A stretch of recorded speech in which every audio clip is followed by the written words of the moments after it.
Hilltopper Sports Talk. I am Sean Williams, along with my cohorts in crime. Shane Bearden. Woody White. And this guy's gone again. What's up, man? Where's he at? Name. Well, I think that Manti's girlfriend, she had such a good time last time. She did requested to come back again. She did an adequate job. She didn't really talk a whole lot. She did a good filling job, so we decided to have her back in the studio for one more show. And, welcome back. Yeah, just make yourself at home and don't say a whole lot. And, watch out, Woody. Woody's not a linebacker, by the way. So. All right, guys. So, let's get right to it. What's wrong with the Hilltoppers? They go down to Florida and lose 2 in a row. And, not a very good defensive performance. Their offense looked pretty good. Hey, but defensively, our offense actually, played better. We had several guys scoring in double figures. Fant had probably his best week of the season. Scored a career high 25 against FAU. Had a double-double. Then against FIU, he scored another 17. He had a good game. Jamal had his comeback scoring performance against FIU and dropped 18. And TJ Price hit a career high in 3-pointers and 6 against FIU. So there's good offensive numbers there, but defensively, both teams we played, both FAU and FIU, they just scorched the nets. They shot around 60%, both of them did. So, obviously improvements on offense, but defensively we've just been dropping off. So, what do you see the problem is, fellas? Most of the time with us, 80 points is going to get a win for us. Exactly. If our defense in the first half of the season is what carried us, when we couldn't hit a shot and we were shutting teams down, at least staying in games. I don't know where it's gone. I don't know if they've been focusing more on offense in practice and haven't got to defense as much, or if just we're having mental lapses out there, or I don't know what's going on, but it's got to be something that needs to be taken care of. We only gave up 80 points one time this entire season before this last week. Yeah. And just starting out with the FAU game, sorry, I get those two confused, but, the one thing we needed to do in that game defensively was stop Hilltopper killer Greg Gant, and, of course, we didn't do a very good job of that. 31 points, had 17 in the first half, hit 3 of 4 3-pointers in the first half. We got off to a good start offensively, which is really good, because usually we get off to bad starts, dig ourselves holes.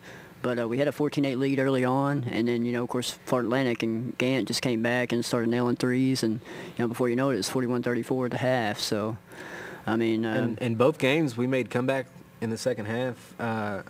Against FAU, they only made 9 field goals in the entire second half, but 4 of those were 3-pointers, and then they were 21 of 25 from the free throw line.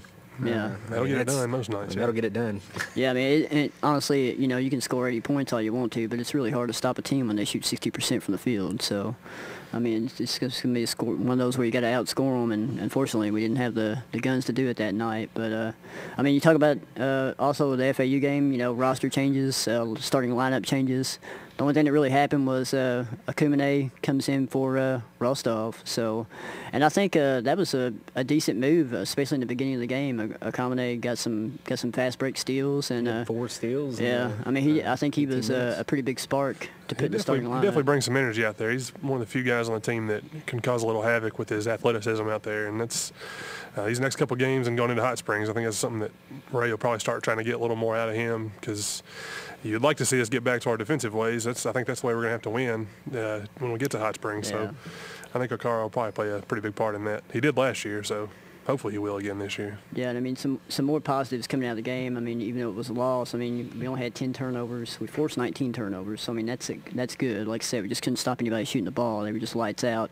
FAU shot 65% in the first half. Yeah, not only Gant, but the freshman Stephon Moody. He's becoming a good threat for them. He had 26 points, 5 assists too. So he was lighting the nets up too. About the time Gant finally graduates, and we get to get rid of him beating us up all the time. I tell you what, he loves playing. He loves playing some WKU, doesn't he? He's got like 2,300 career points, and I bet 300 of those are against us. It's ridiculous. Well, yeah, he likes seeing red on the schedule in WKU. So like I said, that was the one thing we needed to do, and we just totally didn't do it. And I don't know what the deal was. Who gets to guard Gant? Who can stop him on our team?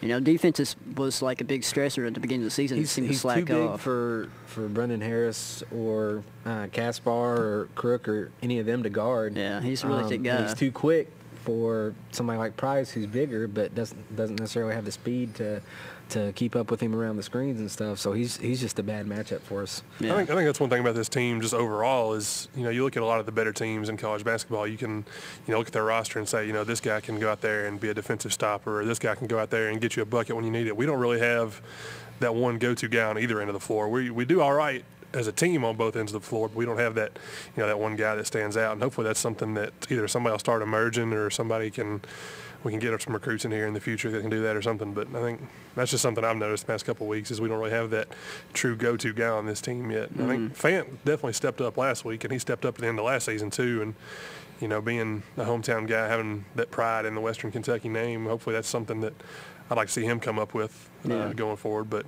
definitely need something there. I think we also need, it'd be great to have a good defensive stopper. I mean, that seems to be another thing we're lacking too, especially in this recent stretch of ours. I mean, just nobody stepping up and, like I said, going back to the Gant thing, I mean, put your best defender on him. But it's like you were saying, Shane, I mean, there's not really a lot of good matchups for Western to guard him. So, and I think another thing that would help us a lot is having a consistent performance from a low post player. Like, I love George to death, but he's been kind of inconsistent this year. Tang's been inconsistent. No, not really. Yeah, just kidding. I mean, there's been games Tang just doesn't go to class and then doesn't show up. So he likes hanging around 3-point line too. Yeah, a little bit too much. But we need a consistent low post threat on both ends of the floor. Like we need a shot blocker. And, we need somebody that can score around the basket and finish around the basket more. Fant has great post moves, but, a lot of games he has trouble finishing. Yeah, that's kind of his bugaboo is finishing around the basket. So, but, I mean, that's an area he can improve on, continue to improve on. I mean, he's only a sophomore, I mean, we got to give him a break there a little bit. He's got a lot of pressure from the Hilltopper faithful on his shoulders, and, he's only a sophomore. I think a lot of fans probably forget that sometimes, because especially the ones around here, they've been watching him. He looks like he's 26. Yeah, definitely. But he's been a big part of this community for 6 years now on a pretty big level. So he's just been in our consciousness. And, I think sometimes we do put the cart before the horse a little bit with some of these younger players. But I think he'll continue to grow as a player and be a pretty good player for us before his time's done here, for sure. It's like you said. I mean, he's just a sophomore. And, Fant and Price are going to be two of those guys that, be starting when they're seniors, and you think they've been playing here for like 10 years. He's just going to be one of those. What we say about Greg Gannon, exactly. FAU, other teams going to be saying about TJ and Fant, hopefully, here in a couple of years. Yeah, but I mean, like I said, we got off to a good start against FAU, and we just kind of slacked off defensively there at the end. But I mean, he got replaced in the starting lineup with Sakamane, but I thought Rostov played with a lot of passion in the second half. I mean, he had 11 points in 11 minutes. But, I mean, he was getting in Price's face, kind of motivating him whenever he made mistakes. And, I mean, he threw down that big two-handed Mac Daddy dunk. And while he was gave a little yell. Yeah, he was giving I've joked around with this team all year. I don't know if we had any guys that can dunk or not. But that was the most exciting thing I think I saw all week was him dunking and getting excited about it. But he gave a little rebel yell whenever he dunked. I mean, I thought he was the most passionate player on the court in the second half, So, I mean, I thought it would earn him. I think he's going to be a good player down the line. He is. I thought it would actually earn him those. I mean, you can already tell just from the beginning of this year to now how much he's improved. Definitely. If he keeps improving at this pace, he's going to be a handful for any of our opposing teams down the line. And he's a 3-point threat too. I mean, a lot of people don't realize that. I mean, he's got a good stroke too. Yeah, I'd rather have big him. men that can shoot have a special place in my heart. Like King of Cole. King of Cole. Ting's got a different place in my heart than them. Rostov will have hopefully a better spot than Ting. Ting, I love him to death, but he's a character. I'm all for shooting him, for Ting shooting him when he's open, but not when there's somebody in his face. So I have a question for you guys. Diana McQuady, hope I said that name right, on Twitter wants to know why is it that we almost always come back into games in the last 3 minutes? All the pressure's off, man. I guess maybe the other team thinks they have it in the bag and kind of slack off a little bit, or...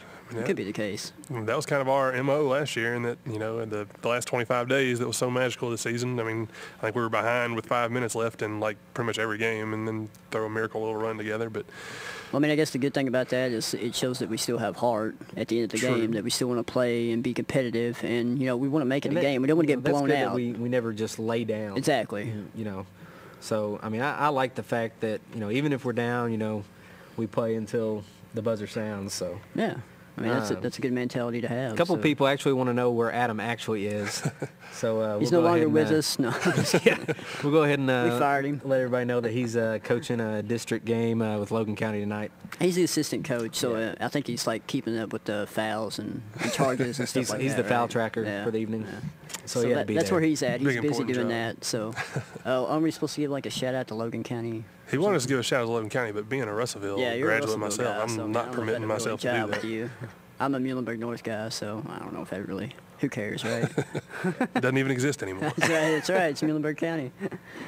All right, so moving on. That was my joke that I said I was going to remember. I remember what it was, talking about Adam. Oh. He's been joking around saying Murray doesn't exist for so long. I think some of those fans finally got a little upset about him, and he might not longer exist anymore. Lame, I know. It was bothering me before the show, and I couldn't remember it, so I had to think bring he's it like up. swimming with the fishes at Kentucky Yeah, I Lake. I told you or once we started talking I about knew it, I'd get it at just some popped right point. Yeah, into your head. definitely. All right, so moving on to Saturday's game, 87-82 loss to Florida International. What you guys' thoughts on that game? You know what? I mean, as great as FIU played, I mean, they only had 11 turnovers. They shot the ball blazing again, shot 57% for the game, shot 62% in the first half, and we still only trailed by 4 points. But, you know, it was one of those games. I mean, we out-rebounded them. We did pretty much everything you need to do to win. You know, shot well, rebounded well, kept our turnovers down. But, you know, they just shot the ball better. That's basically all it came down to. Yeah, it was another one of those where it's like you said, 57%. When somebody shoots almost 60%, it's going to take a lot to I thought you were supposed to put that on vibrate. It is on vibrate. No, you're supposed to turn that off. But it was one of those where, you know, they shot almost 60%. It's going to take a good effort to stop a team that shoots 60% from the field. So some of those shots, too, were just absurd. I don't know how half of them went in, but that's just the way it goes some nights, I guess. But, seems to happen a little more often in our case. It may just be me, but yeah, I mean, you had FIU players, Jerome Frink, 20 points on 7 to 12 shooting. Tymel Murphy, 20 points on 7 to 10 shooting. I mean, they were just shooting lights out again. It was just like the FAU game all over again. But I mean, you know, you look again. You know, it's like you said, Shane. They got out. You know, we out rebounded them Saturday, 33-22 margin. 4 players in double figures again. And going back to the rebounds, I mean, we had 12 offensive rebounds. I mean, that's pretty good. And, you know, you're talking about Jamal Crook. I mean, he shot well from the field. So he went 7 of 11, so his shot was back. He's been struggling with that ever since he came back. So that was a positive for Western, too. You look at our box score and don't look at FIU's, and I think we would have won going away. Then you look at FIU and see that they were 8 of 17 from 3 and with our 57%. team, you just can't give up 87 points No, and not win at the all. game. I mean, we're just not that dominant of an offensive team to be able to give up that amount of points and still win. So, I mean, ultimately, that's what it came down to. For sure. If we can somehow find the defense from early half of the season and the offense from past week, you know, we could be still a tough out going forward. I mean, 4 games left, you know, I think the 2 this week should be pretty winnable, being home against Monroe and at the road at Lafayette. I mean, those are 2 teams we've already beaten. And then next week we get sort of the gauntlet to end the season at South Alabama and Middle Tennessee, both of those in Dillard Arena. So hopefully the fans haven't given up yet, and we'll still come out and support the team in those 2 games. You know, the 2 seniors, especially on senior day with MTSU, I think I'd love to see another sellout and everybody get to see Ray's red jacket again, hopefully. I hope he brings that back. I haven't heard. He should. I would think he would. So what do you think Ray Harper is stressing in practice this week, fellas? It's got to be defense. Got to get back to Think that. so? It's got to. Yeah, think they're running back laps? to defense. Gassers? Yeah. And another thing too, with the losses this week, you know, it dropped our record below 500 for the first time this year. So, you know, we're at 13-14 overall and 7-9 in conference play. But you know, we got 4 games left. If we win those, you know, 17-14, and then if we win the conference tournament again, still 21 season. So You never I'm just know. saying it's not out of the question yet. You're an optimist. You're a very good optimist. Hey, it's so, not out of the question yet. I'm not saying that either. I'm just saying you're an optimist. If our defense shows back up this week and we keep shooting the ball fairly decently, then That's the key. I'd feel That's much the more key. confident if Louisiana Monroe doesn't score 80 on us. If they score 80, we're just in a bad Yeah. situation. They're a 4-win team, right? I think that's right. Yeah. yeah, I think that's right. So, I mean, jumping to that, I mean, of course, you know, the 2 games this week, I mean, look into you guys' crystal balls and you know, come up with some predictions for us. I think, see, Western's in the midst of a 3-game losing streak now. We haven't lost more than 3 games in a row all year, but we have had 4 3-game losing streaks this year. They add up. But the fact that we haven't, gone beyond 3, I think we come out Thursday and beat Monroe. They're a bad team. I mean, 4-18 and 3-13 in the Sun Belt. Yeah, it's got to be a win. But ULL, that's another thing. I mean, they're an okay team, but they're very athletic, and I think they could present matchup problems for us. So. They're a team we beat pretty handily early in the season at Diddle, but Yeah, they're started giving up 80 points. they're also a team that trounced North Texas by like 35 points. So I mean, I think they're kind of one of those Jekyll and Hyde teams. Yeah. And only lost to Michigan State by 3 earlier in the season. That's been a few months ago, but it shows you what they can do. And plus, you throw in the factor you go down there and play them at the Cajun Dome too. So I mean, there's another element of surprise. Of course, they beat North Texas down there at the Cajun Dome. They're pretty tough down there. So I'll put it like this: it'll definitely be a tougher game than the Monroe game. Yeah. Bold No statements. doubt. Hey, I just want to throw that out there. So obviously, Shane, you said We're gonna that win.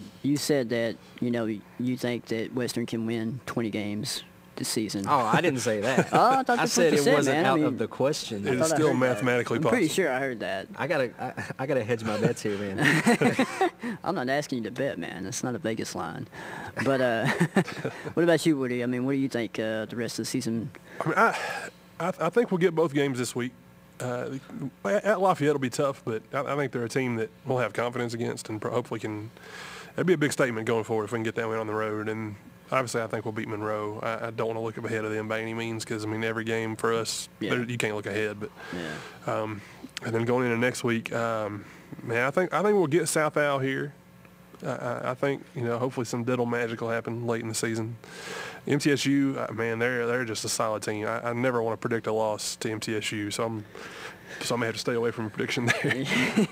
they're tough, but it was the same deal last season. They were riding what was going into one of their best seasons in program history, and this season might top that one for them. And coming here, the last game of the year in Diddle, you never know what can happen. So see, I think we're gonna drop the game to South Al, and I think we'll upset Middle. I think we'll get one of them. I don't know which one it'll be. I don't think we're gonna get both because they're both playing really well. But I think we'll get one of those games. I can roll with that. Now, you guys were talking. We were talking earlier before we got on air, but you were talking about the seeds in the Sun Belt, and of course, it'd be very important to get the top 5 seed to get that bye.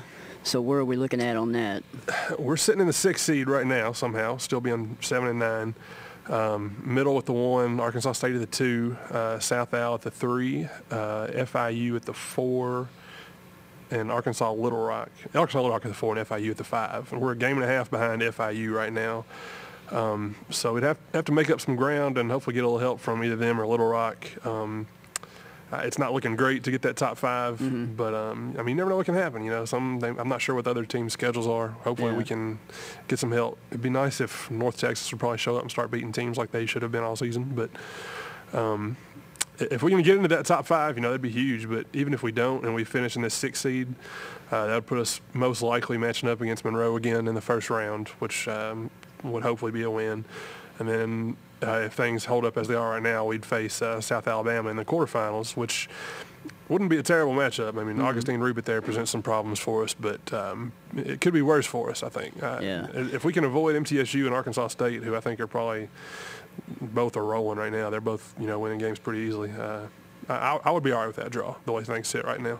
I think I saw if they were the 6th seed and down in that part of the bracket, they wouldn't face Middle till the final, right? Okay, so that'd be a pretty good. I mean, that'd be a pretty good solid bracket. I said it last week on the show. If we could beat Middle in the last game of the season at Diddle, just crush their confidence, and then go into Hot Springs and match up against them in the championship and beat them there. It could be it could be a repeat of last year. I mean, Middle might not even make it to the final. Kermit always struggles in Hot Springs. I'm telling you, that's how Kermit struggles in any tournament. That's true. Oh my gosh! Dagger to the heart. Back a couple years ago in Hot Springs, we were at the Denver MTSU game. I guess that was 2011, and Denver had maybe like 4 fans there, and they were all like 85. Of course, me being the MTSU hater that I am, we start standing up and cheering for Denver, and their whole group of cheerleaders comes up over to us and starts cheering with us, and like they give us some T-shirts. So awesome. I still remember you Those rolling good around. times. I've still got that T-shirt With that somewhere. T-shirt. With a random Denver T-shirt. Adam was part of hanging that. around. Yeah. It was good times. Hot Springs is always fun, fans. If y'all need something to do that weekend, definitely go down. You may get a Denver T-shirt, even though they're not in the Sun Belt no more. Yeah. This is the last year That for will be- Hot Springs. It too. is. You know, we're going to New Orleans. You never want to moving regret forward. not going to Hot Springs. Fans. Make Hot Springs go out with a bang, people. That's right. Go down there and support the Hilltoppers. What about the Lady Tops? Had 2 games this weekend too. They were down on the road trip as well. They beat FAU 64-61 Thursday night.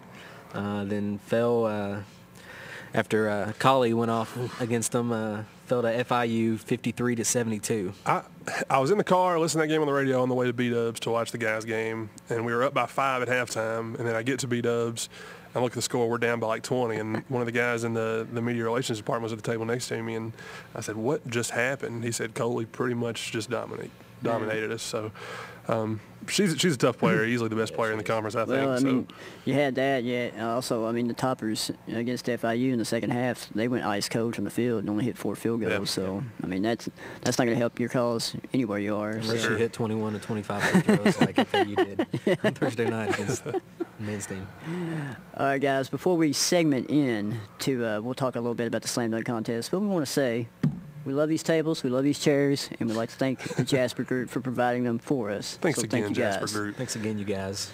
You're And awesome. also, if you want to interact with us on Twitter, send us some questions, comments, anything like that. Tweet at our show account at TopperTalk, please, and we would appreciate that. And we'll read some tweets on the air if you're lucky. And so let's. You got to be pretty lucky. You got to be pretty lucky, yeah. So let's talk about the slam dunk contest. Jeremy got robbed. Jeremy did get robbed. I don't even care. I'm going to disagree with you guys. You know, you look at the final round, and I know I'm going to probably chat. The final round, like, you jumped over a kid, man. Come on. Okay, let me put it in perspective. Kevin Hart's even taller than that. Let me put it in perspective, okay? I know I'm going to chap a few rear ends when I say this, Hilltopper Nation, so I'm sorry.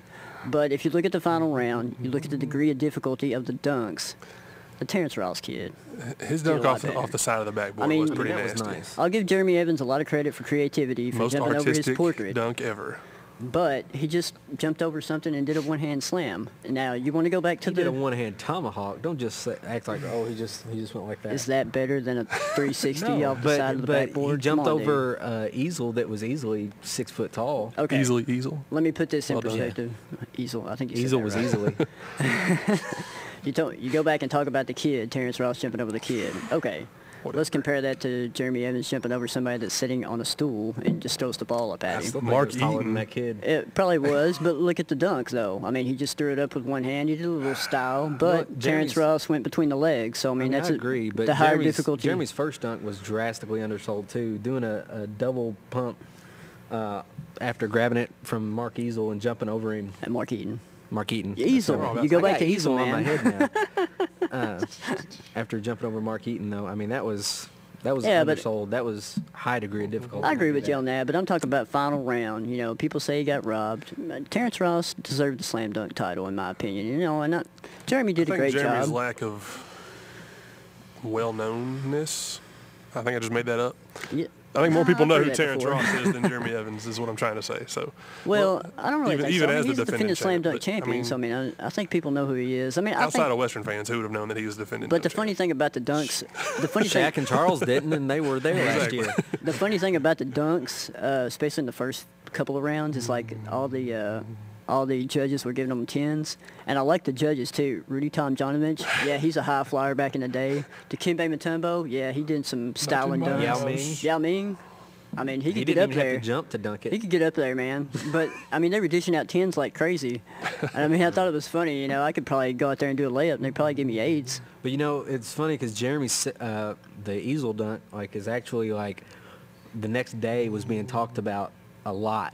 Like everybody talking about how down the line people are going to look back and that's going to be That's a gonna be the one very, that people very remember out of memorable this dunk. dunk, yeah. Because once everybody found out that he spent 2 weeks drawing that, and then he did the exact same thing that he drew. Like, people are going back. They're calling it the Inception dunk. I think a lot of people didn't put that together. Of course, us at Western did that know him. I mean, he's an art major, so I mean, obviously he painted, the portrait and then signed it after he dunked it. Creativity was off the chain on that one, but I mean, as far as first person to coin the most artistic dunk ever. Exactly. Personally. I don't know if I was or not, but I'm going to take credit for that. But I'm just saying, in the final round, degree of difficulty, hands down, when you look at both dunks, you got to give it to Terrence Ross. I mean, his dunks were a lot harder to do than Jeremy Evans. will be back. I mean, Evans has some major hops. He just needs to add a little bit more style to his dunking game, I believe, especially there in the final round. See, the biggest thing with Jeremy, though, is because he's taller and a bigger guy, like, his dunks look so much more effortless. Yeah. So, it doesn't have quite the luster that, a guy that's smaller. I agree with that, but I still think he needs to, do some 360s, incorporate some 360s between the legs. I texted him and I told him he needed to do a 360 jumping from the free throw line because I know he has the hops to do it. Yeah, why didn't you try it? I'd love to see it. I mean, I think he's very capable of doing it. I just wish he would have put the first something person like ever to pull it off. I wish he would have put something like that together in the final round for dunks. I just miss those days of having people on our team here that could dunk like that. I went and watched the El Grace Wilborn dunk video. I think we got kind of spoiled with El Grace, Jeremy, back Courtney to back, Lee, man. That was nuts. Sergio. I mean, we had some guys that could get up. Yeah. Had some high flyers for sure. Woody, you want to talk about baseball real quick? Yeah. Baseball opening weekend was this past weekend. The guys went 1-2 on the weekend against Bowling Green State. Said some stat was the first back-to-back one-run games to open the season since like 1954 or something absurd like that. Got some good out of the weekend. There's a young freshman named Thomas Peter that was pretty good on the weekend. He was 3 for 6. Got some good at bats and did some good stuff for us. And having our pitching, having Tanner Perkins back healthy looked good Sunday. And then hopefully, I guess they said Justin Hagman, who started Friday, didn't have the best outing. He's got a little tightness in his shoulder this week. Hopefully he can get back to feeling good because between Hagman and Tim Beto and Tanner Perkins, that's a pretty solid 3 guys to work the rotation for us. So I'm looking forward to the rest of the season. I think, we're going to have a pretty successful year and get back to, being at the top of that Sun Belt, which I'm looking forward to, Yeah. I love baseball games. Also, he had Brian Hook, our senior first baseman. He hit 364, hit a bomb. Hook did have a good weekend. The bullpen and the pitching did phenomenal. It's just our bats were a little ice cold this weekend. That was kind of a problem last year, was leaving a lot of runners on base. Yeah. So, hopefully that gets, as an issue that's been addressed in the I think they'll get it offseason. rolling. I think they'll be all right. But it said, another stat that's pretty good, and the bullpen did great. I mean, they pitched over 17 innings, struck out at 28 batters, and only gave up 2 earned runs. That's something Matt Myers has been talking about a lot, that we have probably more pitching depth than we have since he's been here. So I think that's something you'll see sort of as the season goes on. If we can put up the runs, we'll get a lot of wins. Yeah, I mean, that's going to keep you in games, too, if you got pitching like that. And especially if you got a deep bullpen. I mean, especially when the bats are ice cold. I mean, wait for them to heat up and everything kind of click together. So hopefully everybody here at home this weekend. Hopefully everybody will stay healthy. Central Michigan, the Chippewas are coming. Hopefully revenge from the bowl game. Revenge from the bowl game, man. Yeah, hopefully everybody will get out to Nick Dennis Field. I know a friend of the show, Amber Peoples, won $200 at the game on Sunday, I think. I should do that. You can show up at the game and put your name in a bucket and win $200 if that's your thing. You never know. There you go.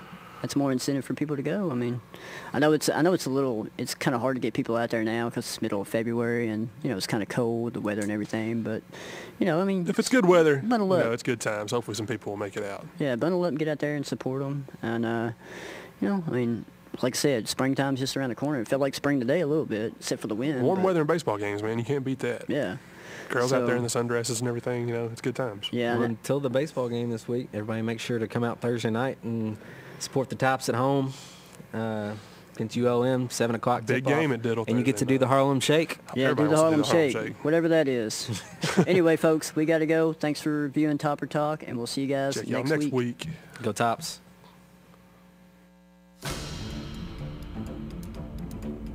14 seconds to go. Give it up on the right to Gordon. Gordon across the timeline.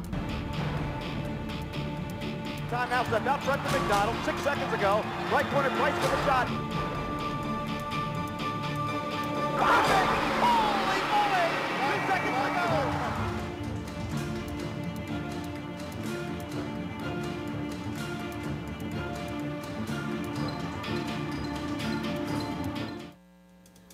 Next time on Austin City Limits.